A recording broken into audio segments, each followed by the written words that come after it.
Hi friends, तर मी सोनाली. कशा आहात? मस्त मजेत ना?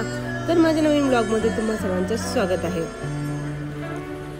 तर आज आपण पाहणार आहोत पावटा भात कसा बनवायचा. आता सध्या पावट्याचा सीझन आहे, त्याच्यामुळे म्हटलं चला पावट्याची रेसिपी शेअर करू. मी कालच्या ब्लॉगमध्ये सांगितलं होतं की माझी यूट्यूबवरती पावट्याची रेसिपी टाकलेली आहे, ती नक्की जाऊन तुम्ही पहा आणि तुम्हालाही नक्की आवडेल. नक्की ट्राय करून बघा. खूप छान आणि टेस्टी आणि झटपट होणारी अशी ही रेसिपी आहे.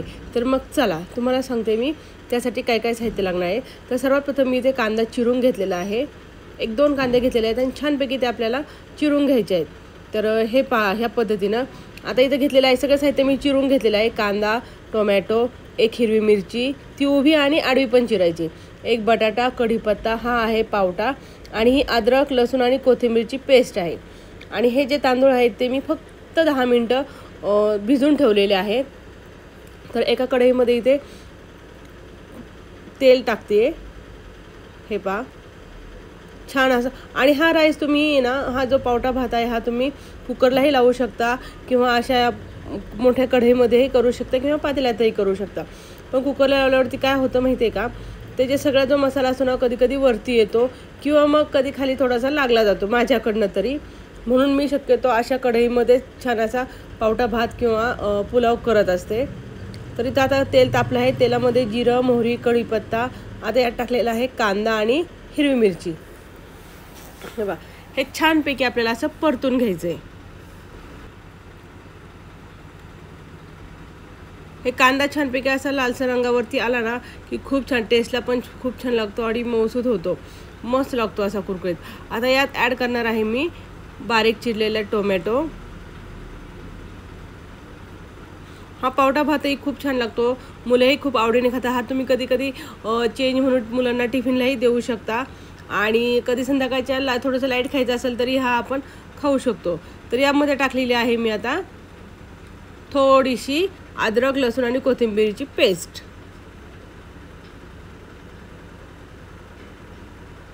खूप छान सुंदर वास येतोय, असा मस्त वास येतोय. आता यात टाकणार आहे बारीक चिरलेला 1 बटाटा. तोही आपल्याला छानपैकी असं परतून घ्यायचा आहे. आणि कसं मुलं आहे ना पावट्याची भाजी शक्यतो खात नाही आहेत, त्यामुळे ना असं जर राईस करून दिलं ना तुम्ही तर मुलं आवडीने खातात. यात टाकलेलं आहे 1 टोमॅटो. हे सगळं आपल्याला एकजीव करून घ्यायचं आहे. आणि आता यात करणार आपण मसाले ॲड करायचे. हे बघा आता इथे हा पावटा मी धुवून स्वच्छ करून ठेवला होता. पावटाही छानपैकी आपल्याला परतून घ्यायचा आणि त्याला शिजायला जास्त काही वेळ लागत नाही. तो राईस बरोबर छान असा मस्तपैकी शिजून जातो भाताबरोबरच.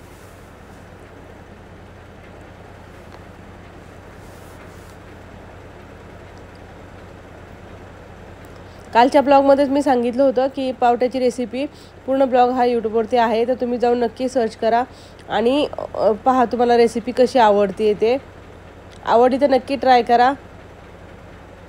हे बघा छानपैकी असं तेल सुटलेलं आहे. आता या ॲड करत आहे मसाले. हा आहे आपला बिर्याणीचा मसाला, हळद, लाल तिखट आणि हा आपला घरचा काळा मसाला. आता हे जे मसाले आहेत थोडंसं स्पायसी करायचं म्हणून मी टाकलेले आहेत. जर तुम्हाला कमी स्पायसी करायचं असेल तर तुम्ही कमी टाकू शकता किंवा ते स्किप केलं तरीही चालेल. हा नुसता हिरव्या मिरचीचा केला तरीही खूप छान लागतो, पण आम्हाला थोडासा स्पायसी लागत होता म्हणून मी एवढे मसाले टाकले त्यामध्ये. आता यात ॲड करत आहे 10 मिनटं धुवून ठेवलेले तांदूळ. हे काय होतं, असं तांदूळ जर धुवून ठेवला ना की भातही पटकन शिजतो आणि खाली लागतही नाही आणि मस्त असं मोकळा मोकळा होतो. हे पहा आता छानपैकी आपल्याला हे मिक्स करून घ्यायचं आहे. आणि हा मंद आचेवरतीच आपल्याला करायचा आहे. जास्त मोठाही गॅस ठेवायचा नाही आणि जास्त बारीकही करायचं नाही आहे. मंद आचेवरतीच आपल्याला हा भात शिजून घ्यायचा आणि झाकणही ठेवायचं आहे. कारण जर मोठा गॅस ठेवला तर उतू जाण्याची शक्यता असते, त्याच्यामुळे थोडंसं मंद आचेवरतीच आपल्याला हा भात शिजून घ्यायचा. त्याच्यामुळे तो खाली लागतही नाही आणि खूप छान असा होतो. तर हे पहा छानपैकी हे परतून झालेलं आहे. आता यात मी गरम पाणी करून ठेवलेलं आहे, ते आपल्याला ॲड करायचं आहे.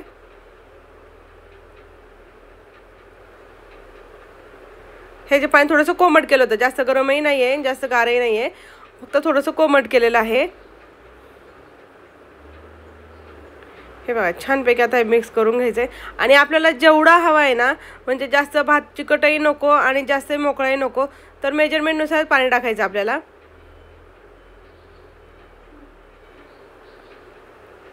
आता या टाकणं आहे चवीनुसार मीठ. हे बघा खूप सुंदर वास येतोय, मस्तच. आता यात ॲड करणार आहे 1-2 चमचे तूप. तुपाने भाताचं काय होतं माहिती का, टेक्स्चर पण खूप छान येतं आणि वासही खूप छान लागतो आणि प्लस खातानाही खूप असा मोकळा मोकळा लागतो तो. हा जेव्हा भात रेडी होतो ना तेव्हा असा तो मोकळा मोकळा होतो. आता पावटा भात 2 प्रकारे करतात, एक चिकटही करतात आणि एक सुट्टाही करतात. पण मुलांना चिकट भात आवडत नाही म्हणून आम्ही थोडासा मोकळा होण्यासाठी त्याच्यामध्ये 2 चमचे तूप टाकलेलं आहे. आणि तुपाची टेस्ट एक छान येते बघा, असं थोडासा वेगळ्या टाईपचा त्याला क्रंचीपणा येतो, खूप छान लागतो तो. आता यावरती आपण ठेवणार आहोत झाकण. हे पहा कसा सुंदर झालेला आहे, मोकळा मोकळा झालेला आहे अगदी बघा.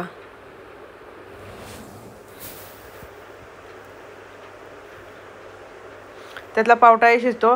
आणि आता आपण तुम्ही ना नुसता पावट्यात तुम्ही बाकीच्या भाज्या ॲड करू शकता. थोडक्यात शिमला मिरची, मटार, अशा ज्या तुम्हाला आवडतात त्या भाज्या तुम्ही यात ॲड करून त्याही तुम्ही खाऊ शकता. अशाही मुलांच्या पोटामध्ये भाज्या जास्त जात नाही, त्याच्यामुळं थोडंसं वेगळं ट्राय केला ना तर खरंच खूप छान टेस्ट येते आणि मस्त लागतात हा राईस. आणि टिफिनलाही तुम्ही देऊ शकता. हे बघा कसा छान असा मोकळा मोकळा झालाय.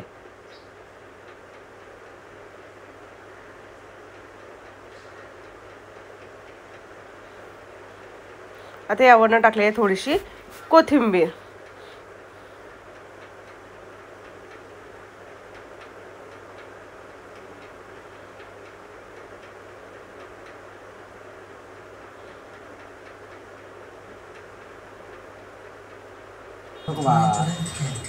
पहा तर आता आपला तयार झालेला आहे पावटा भात.